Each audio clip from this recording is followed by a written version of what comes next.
Assalamualaikum warahmatullahi wabarakatuh.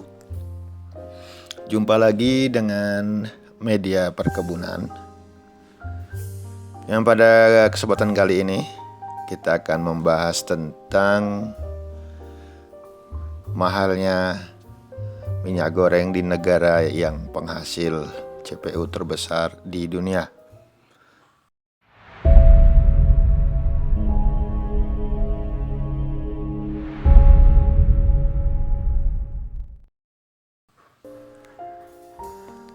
Sobat Planters,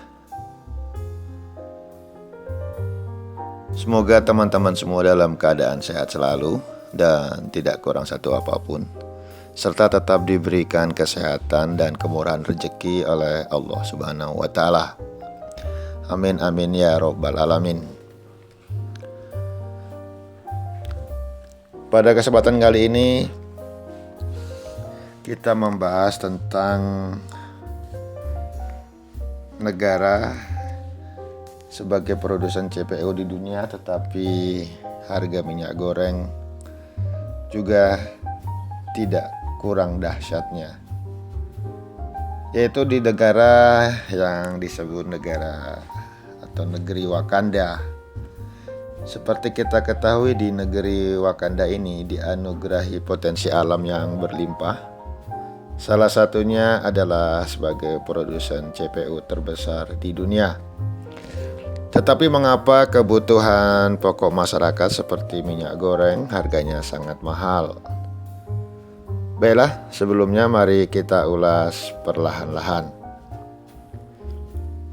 Produksi CPO sampai akhir tahun 2021 diperkirakan sebesar 47,47 juta ton dengan volume ekspor 34,9 juta ton atau sekitar 73% produk CPO dan olahannya diekspor ke mancanegara.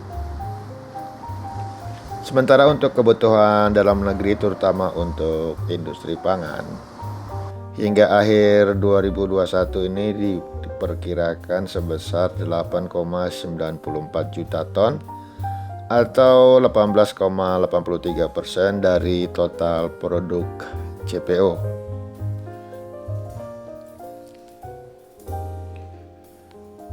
Kenaikan harga minyak goreng lebih disebabkan harga internasional yang naik cukup tajam, dan berdasarkan data kebutuhan minyak goreng nasional sebesar 5,06 juta ton per tahun, sedangkan produksinya bisa mencapai 8,02 juta ton.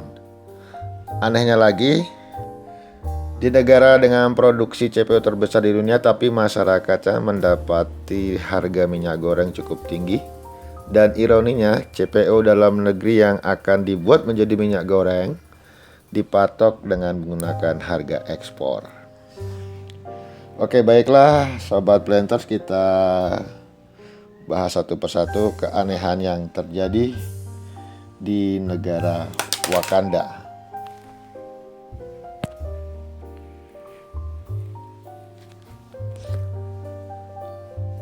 Yang pertama, kita ketahui kelapa sawit di negara tersebut sebagian besar ditanam di tanah milik negara dengan hak konsesi 30 tahun atau lebih dengan cara membuka hutan dan kayunya. Mereka bisa menjual kayunya dan mendapatkan margin yang cukup besar dari penjualan kayu dengan IPK, dan keuntungannya juga bisa sebagai modal dasar untuk pengembangan usaha perkebunan kelapa sawit. Nah, yang kedua, dari lahan hak guna usaha tadi yang mereka tanam kelapa sawit, ada yang dapat puluhan ribu hektar, ada yang mendapat ratusan ribu hektar, dan luas sekali, dan seluruh total ada 8,4 juta hektar dari berbagai perusahaan. Di samping itu juga diberikan fasilitas kebijakan, kemudahan, dan berbagai fasilitas lainnya. Dan yang ketiga, perusahaan juga menerima produksi TBS dari para petani. Pada tahun 2021 ini saja produksi CPO dari petani 16,75 juta ton. Bersamaan dengan panen kebun sendiri diolah, dijual, dan perusahaan-perusahaan ini mendapat triliunan rupiah. 4. Itu karena kelapa sawit ditanam di tanah negara, perusahaannya dikasih fasilitas. Saat mereka jualan untuk rakyat, mereka jual mahal. Pertanyaannya, masihkah mereka mencintai masyarakatnya? Nah, yang kelima, lebih aneh lagi, pemerintah malah mengguyur ataupun menalangin minyak goreng ini agar bisa dibeli murah oleh rakyat. Kok lucu lagi, pakai uang negara. Kenapa negara tidak paksa saja itu perusahaan pemegang konsesi tanah ribuan hektar buat jual murah? Dan minyak goreng yang dijual Rp14.000 per kilogram hanya dijual di retail-retail terkenal, dan itu belum menyentuh pasar tradisional.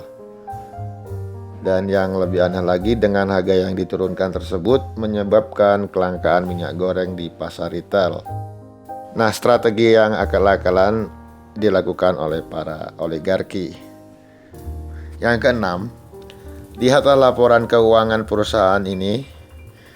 Pendapatan triliunan dari laporan keuangannya kita bisa lihat di website mereka. Sudah dikasih tanah, dikasih fasilitas, disuruh jual minyak murah ke rakyat saja susah. Dan apabila terjadi black campaign tentang produk minyak sawit di dunia internasional, perusahaan beramai-ramai bersembunyi di balik ketiak pemerintah. Oke sobat printer, demikianlah sedikit keanehan terjadi di negara Wakanda, di mana negara tersebut adalah produsen CPO terbesar di dunia, tetapi harga